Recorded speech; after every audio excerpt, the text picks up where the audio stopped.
Today everybody, in this video, I want to go over my 30-inch baritone guitar collection with you all. Over the last several years, I've kind of developed a core and niche type of sound that when it's my turn to create, I certainly feel most comfortable on a 30-inch baritone, tuned all the way down to drop F. Having a 30-inch baritone is incredibly niche, but I feel so inspired to create on these guitars, and nothing sounds even remotely close to a 30-inch baritone. So I've got a couple guitars here today. I just want to pull them out, share them with you all, and just talk about them, okay? So if you feel compelled to subscribe, thank you so much in advance. I really appreciate it. And be sure to like this video. It just helps out the channel, okay? All right, kicking off the collection, let's go with one of my newer ones. This is a 30-inch Firefly baritone guitar that my mother got for me for my birthday this past year. Truthfully, I know nothing about the brand Firefly at all.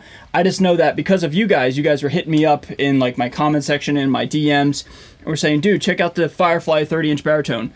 You know, a lot of you guys are even saying, like, I don't know anything about it, but it's 30 inches, go get it, you know what I'm saying? Long story short, my birthday came and went here in February, and my mom was so kind enough to pick me up one of these for like $149, $150, something like that. What's interesting about this guitar is this is the only 30-inch baritone that I own that has full-on, full-size humbuckers. This is the most dark and most full-sounding out of all of my baritones that I have, and I like it for that unique type of sound. This guitar made it on one track on my new album that's coming out, you know, sometime in the near future. Fingers crossed for a bunch of logistical stuff, everybody. But yeah, man, for those of you guys who with my original music, you guys know that the drop F sound, it's my bread and butter. So yeah, this guitar made it on one new track coming out. Up next is the second Baritone Jazzmaster that I ever got. And as you can see, it looks a little weird, right? This is in fact a Squire vintage modified Baritone Jazzmaster, and this is the black variant. But obviously it looks pretty different as it has an Antigua pickguard. I swapped the pickguards because I had the Antigua version, which you'll see here very, very soon. But yeah, this one, I don't necessarily like this look, but you know, I needed a pickguard for this guitar. I've thought about getting rid of this guitar as I haven't played it really in like 3 years, give or take, ever since I got it.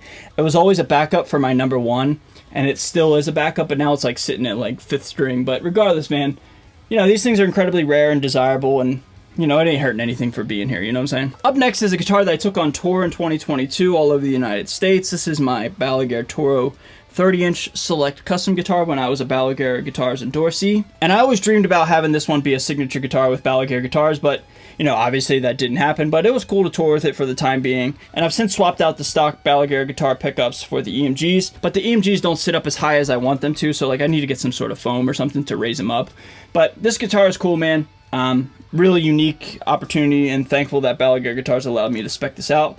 This guitar's got about like, I don't know, maybe 40 shows in it, give or take, and you know, it's awesome, man. Stainless steel frets. It's beautiful, dude. So this one's pretty sentimental, and it was all over the United States with me once upon a time. Up next is the newest one, and this is the Harley Benton Jazzmaster type of looking thing right here. This guitar has P90 pickups. So now, if you guys have noticed, all the other ones, they look like P90s, but they're Jazzmaster pickups. That's like the number one question that I always get. How do you get that sound with P90 pickups?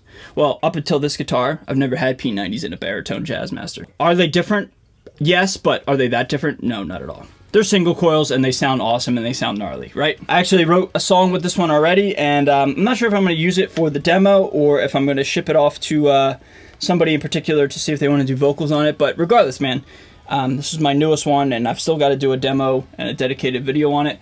But Harley Benton, it's an amazing brand, and I love Harley Benton guitars, dude. Like, they're super rad and super affordable, so yeah, I absolutely love this one. And compared to the other black baritone Jazzmaster, the Squire one, I like this one a lot more. Something about the body's a lot more angular and a lot more squared off. It just feels a little bit more comfortable to me. Plus it has a black fingerboard. I think this is ebony, but I'm not sure. But regardless, it's not brown, it's not rosewood, so it looks the part and looks the aesthetic a little bit better. And last but not least is my number one baritone Jazzmaster. This is the Squire. This one, nothing beats it. Nothing beats it. This is the first 30-inch baritone I ever got, and I've tried dozens of other baritone guitars since then, and nothing has beat it. Nothing's really even come close, honestly. I thought I was onto something with the Balgar for a while, but this one's better. I thought I was onto something when I had a Gretsch baritone, which was 29 3/4. This one beat that. So long story short, man, this guitar just sounds unbelievable. I've got like 3 or 4 new tracks on my album that are down in drop F, all using Squire Baritone Jazzmaster. The clank, the bounce, the pop, all of the above, just the way this guitar plays and responds, and it's just like so smooth and so gnarly at the same time. Nothing beats it, man. I've upgraded it like crazy. I've put like 3 or 4 different sets of locking tuners on it now. I put the eye screws in it for my strap. I put on some Gibson speed knobs. I've changed out the pick guard. The pickups are the same, the Jazzmaster Duncan design pickups. But I put a lot of work into this guitar. And what's funny about this guitar is it doesn't even really play that well. The action's really far off the fretboard. The pickups are super noisy and super feedback-y. There's fretboard buzz. There's all these imperfections, but what you sacrifice in playability and just like all the problems I just named, what you gain is like so much tone and so much clank and clarity and just gnarliness. It's so much fun to play, bro. So I'll take the imperfections if I get an awesome sound out of this, and that's exactly what I get. So yeah, man, this is my number one.